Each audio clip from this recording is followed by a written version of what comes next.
Some of those who fought. An emotional minister of Crown Indigenous Relations took to the podium with a number of 60s Scoop survivors by her side. Carolyn Bennett announced an agreement in principle with survivors who were ripped from their homes and adopted out to non-Indigenous families.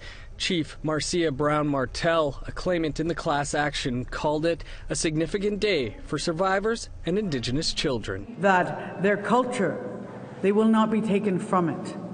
That this time is closing. It is coming to an end.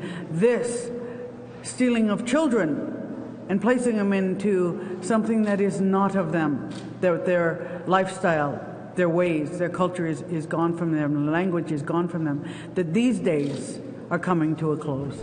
The compensation package announced would see adoptees receive up to $50,000. At the moment, there is from up to $750 million in direct compensation to the survivors, and $50 million into the foundation, and then separate from that is $75 million in terms of legal fees.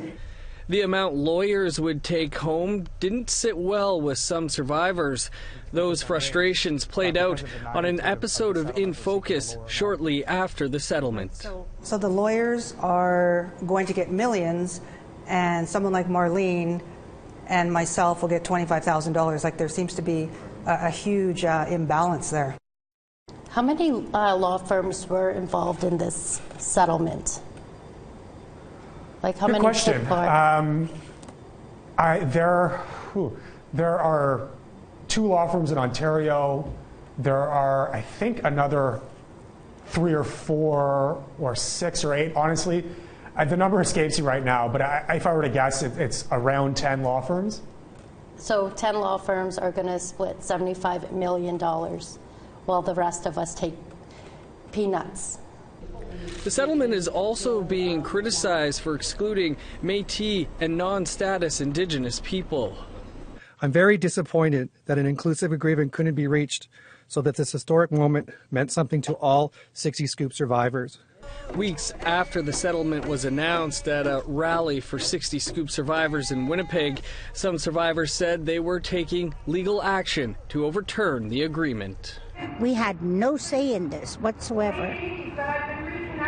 We are looking for a lawyer, and we are going to put a stop to this and go at it again, keep fighting.